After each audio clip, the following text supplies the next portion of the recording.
вітання, поважаныя сябры. У савецкай журналістыцы некалі існавала такі тэрмін, як па слідах адной публікацыі. І сёння мы сабраліся з вами, каб абмеркаваць публікацыю, которая выйшла на гэтым тыдні пра наш шклозавод, пра тую мадэрнізацыю, которая ішла і зараз працягвае ісці в апошнія 15 гадоў. Сёння у нас, як вы уже ведаеце, Вітольд Ашурак, Сергей Пантас. Добрый день. Это хлопцы, которые некалі свой час працавалі на шклозаводзе і ведаюць усю эту кухню, усю сітуацыю не па чутках. Першае пытанне да вас, сябры, такое. Калі вы зышлі са шклозавода і ў якім стане гэта было гэта прадпрыемства? Давайте пачатку з вас. Так, я сышоў з завода ў 2006 годзе. На той час я добра памятаю, што працавалі ўсе 5 карпусоў. Каля 10 печей было. І дакладна працавала не менш за 4200 чалавек. Ну, я б не сказаў, што нават на тыя часы быў якісьці ўздым. Усе разумелі, што трэба штосьці мяняць. Што з гэтага выйшла, я думаю, трошкі пазней. Добра, дзякую. Сергей, вы заходзілі са шклозавода крыху пазней. Якім было прадпрыемства тады? Я толькі хочу дополнить трохи Вітольда. Якраз у прамежак той мадэрнізацыі, якая акрэслена ў тым артыкуле, літаральна за год да гэтага у нас змяніўся дырэктар і пачалася эта мадэрнізацыя. Я сышоў, дакладней мяне сышлі з завода якраз на Новы год з 9 на 10 год. Якраз это была сярэдзіна гэтай глыбокай мадэрнізацыі. Я не хочу сказаць, што нічога не рабілася, нешта рабілася, нават былі нейкія спадзевы, там запускалася новая прадукцыя, у прыватнасці я працаваў на крыштальнай печы, нават запускалася новая прадукцыя, і нейкія перспектывы маглі праглядацца, але вынік ёсць такі, які ёсць, і чаму так адбылося, я думаю, мы сёння абмяркуем. Ну і давайте тады перайдзем менавіта да гэтай публікацыі, да тых лічбаў, которые там прапісаныя, бо інфармацыя гэта афіцыйная, гэта камітэт дзяржкантролю даў такую інфармацыю журналістам. Сур'ёзная арганізацыя. Таму тут гэта не хартыя, которую могуць абвінаваціць там у нейкай перадузятасці, не Белсат. Это самае, што не ёсць афіцыйны друкаваны орган адміністрацыі прэзідэнта Рэспублікі Беларусь. Ну, конкретно по публикации, что там сказано и ваше ставление до того, что там написано. Давайте я распочну. Публікацыя, увогуле, яна прапануе не толькі, не сколькі нават якія-то адказы, альбо там, можа, канстатацыю, факты, у якім становішчы апынуўся завод на сённяшні момант, а яна прапануе нам цэлы шэраг пытанняў. То бок, сама мадэрнізацыя, увогуле, вартасць мадэрнізацыі ставіцца пад пытанне. Што это такая за мадэрнізацыя, якая не дала ніякага плёну? Не ведаю. Я са здзіўленнем даведаўся, што тыя паказчыкі, якія ставіла перад сабой кіраўніцтва завода на пачатку этой мадэрнізацыі, яны недасягнутыя. Акрамя таго, мы тут жывем, мы бачым, і завод увогуле скарацілася колькасць печы і скарацілася колькасць працоўных. То бок, ці мадэрнізацыя гэта. Вось такія пытанні ў мяне ўзніклі. Згодны з Вітольдам, бо по майму меркаванню мадэрнізацыя накіравана, каб замяніць старое абсталяванне, укараніць, напрыклад, новыя тэхналогіі, змяніць сітуацыю да лепшага. А тут атрымліваецца так, што грошы ўклалі, то бок грошы патрацілі, але гэтыя грошы не працуюць. Вось у артыкуле напісана, што там на 900 000 еўра закупленае абсталяванне стаіць. Яно змантаванае, але яно не працуе, бо немэтазгодна яго выкарыстоўваць. Прабачце, немэтазгодна было купляць гэта абсталяванне, а не выкарыстоўваць. Бо прывяду такі прыклад, калі я, напрыклад, працую фермерам, то мне патрэбны трактар, а не машына Rolls-Royce, якая, безумоўна, добрая машына, адна з самых лепшых, але на ферме яна непрыдатная. Так і тут мы купілі сабе Rolls-Royce, который непрыдатны для нас. Немэтазгодны. Немэтазгодны, так. То бок тыя, хто закупляў это абсталяванне, яны не пралічылі вынік, яны не вывучылі рынок, не вывучылі пакупніцкую спасобнасць патэнцыйных кліентаў. Я лічу, што гэта проста халатнасць, а па нашым заканадаўству за халатнасць трэба несці адказ. І тут стае пытанне, хто панясе за гэта адказнасць. Ну, цалкам магчыма, это ўжо другое пытанне. Так, Вот, так. Ну, Хто героі мадэрнізацыі? У кожнай справы ёсць свой ініцыятар, ён ініцыюе справу. Ёсць тыя людзі, которые выконваюць вось гэтую справу. Безумоўна, яны патрабуюць для сябе павагі. Хто ініцыяваў гэтую мадэрнізацыю, якая абярнулася, ну, скажем, я б сказаў далікатна, не зусім тым, чым запланоўвалася. Прозвішч няма. А як казаў адзін чалавек, у кожнай памылкі ёсць імя, фамілія і месца работы. Дык вось у гэтым артыкуле ні прозвішчаў герояў і ні ўзнагарод, якія яны атрымалі, альбо атрымаюць. Я так думаю, што камітэт дзяржкантролю, як сур'ёзная арганізацыя, ну, павінна звярнуць увагу менавіта на гэтую акалічнасць. Зразумела, што з тых людзей, которые неслі адказнасць за эту мадэрнізацыю, не было такой мэты страціць тыя грошы, класці ўсё это так неахайна. У чым магчыма прычына вось такого галаўцабства, як у нас любіць гаварыць адзін палітык?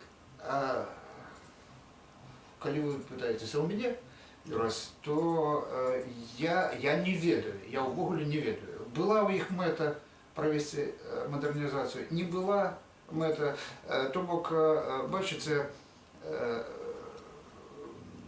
звычайна чалавек гаворыць пра сябе ўсё самае хорошае. Ну, што ён 1,80 м вышыной, што ў яго цудоўныя камашы, гальштук, увогуле класны чалавек. Але што ён зрабіў, я запытаюся. Што тычыцца вот этой мадэрнізацыі, за 10 год відавочна, што завод наш дэградаваў. Можа, гэта не мадэрнізацыя, можа, это дэградацыя. Я пытаюся, у мяне няма фактаў. Я не ведаю, што там думалі выканаўцы, ініцыятары, выканаўцы. Я бачу, што атрымалася. Можа, не варта судзіць людзей за намеры, можа, варта судзіць людзей за результаты. З майго пункту гледжання я скажу так, погляд звонку. Як гэта вот звонку погляд звычайнага абывацеля. Вось чаму могуць быць такія прычыны? Ну, найперш, альбо гэта дилетантызм, просто некампетэнтнасць, альбо, ну, не ведаю, не хочется казаць пра нейкія злачынствы, ну, але такія думкі з'яўляюцца, але ж, зноў жа кажу, згаджуся з Вітольдам, не мне судзіць, гэтым павінен і мусіць разабрацца камітэт дзяржкантролю. Ну, і прокуратура.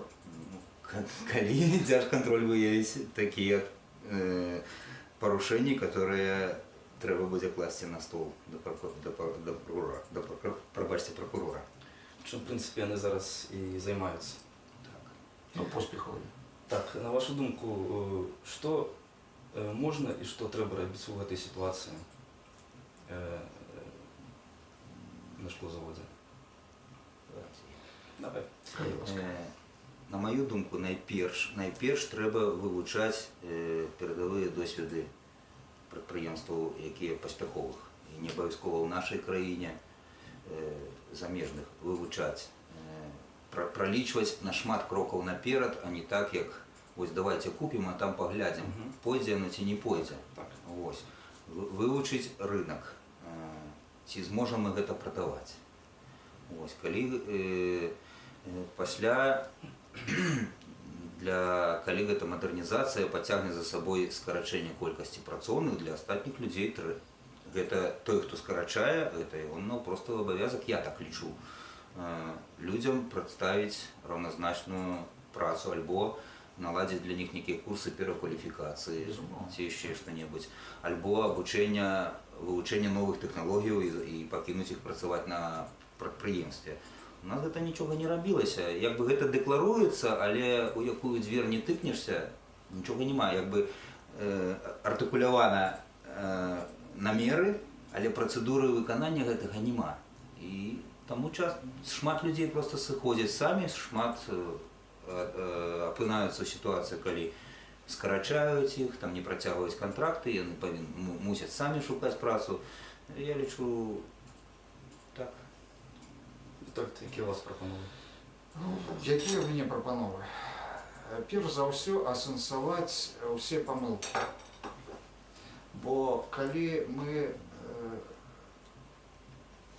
ми сядемо у, ну, я таку метафору пропоную, коли мы сядем у новую машину с надписом «Модернизация» и поедем, и мы не ведаем той, вот с пункта А у некий пункт Б, мы ніколи туди не приедем. Вот. Мы не выучили маршрут, мы не выучили эту саму машину. Ми эту поїздки не ведаємо. Вот. То бок, перш за все треба робити поступово. Перш за все, асэнсаваць памылкі, калі гэта былі памылкі. Цалкам магчыма, гэта не памылкі, ну, але гэта ўжо не наша кампетэнцыя. Вывучыць гэтыя памылкі і на падставе гэтага сумнага досведу все ж таки правесці сапраўдную мадэрнізацыю з улікам усіх акалічнасцей, і эканамічных, і сацыяльных, і усіх, я падкрэслю, усіх, усебакова. Ну, але дзеля гэтага патрэбны людзі, не дылетанты. Маўляў, адзін мне сказаў, чаму кепскі экалагічны стан у нас у Бярозаўцы па факту адкрыцця шкловаты. Кажу, усё зрабілі, усё добра зрабілі, усё палічылі, ветер падуў не ў той бок. Ну вот каб такого не было.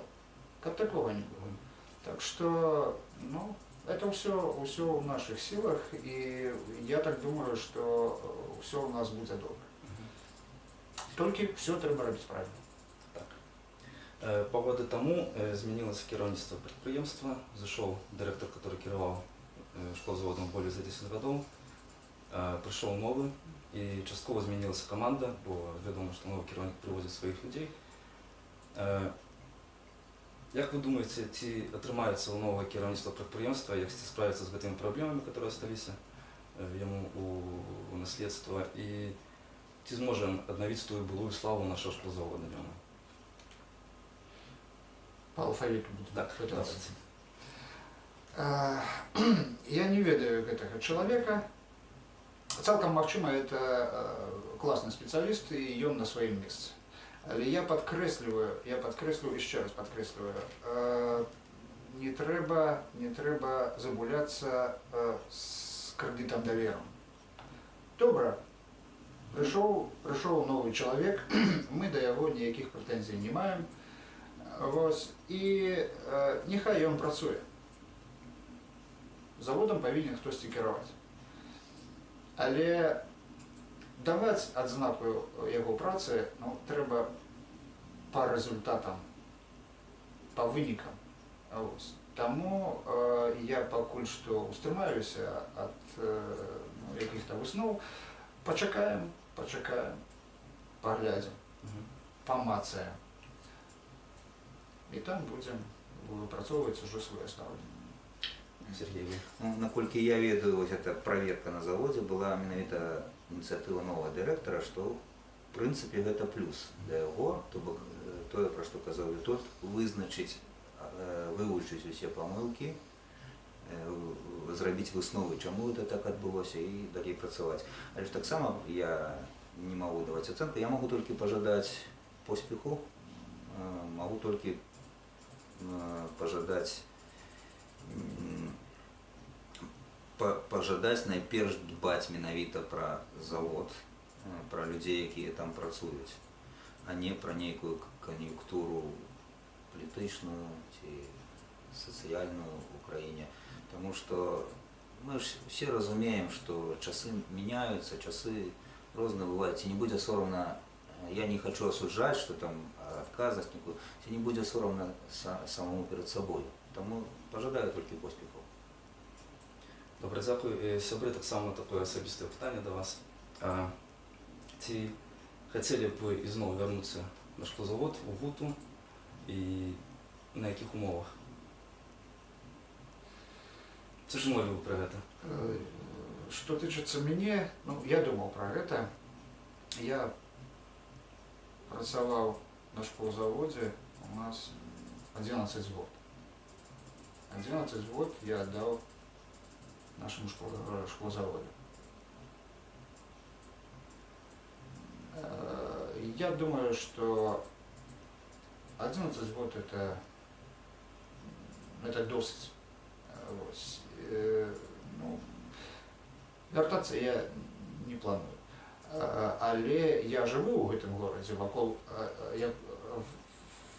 які ўзнік вакол гэтага завода, і усе праблемы гэтага горада, ну, яны мне блізкія. Таму я не вярнуся назад на завод, але я буду побач. Я буду побач, і нікуди з'язджаць я не збіраюся. Вось это маё такое власнае меркаванне. Акурат з вашого окна видать ті заводські труби. Ну, злые языки кажут, что я адмыслова так купил тут квартиру. Вось. Не ведаю, кому верить. Сергій, ви вернулися на шклозавод, на свою былую працу. На свою былую працу, мне падабалася працаваць, я дасягнуў пэўных поспехаў, я быў брыгадзірам 6-го разраду, аддзельшчыкам, але таксама ў бліжэйшы час не планую, тому што у мяне з'явіліся перспектывы, я працаваў на лепшых працах, я пабачыў, колькі могуць людзі зарабляць, як могуць зарабляць.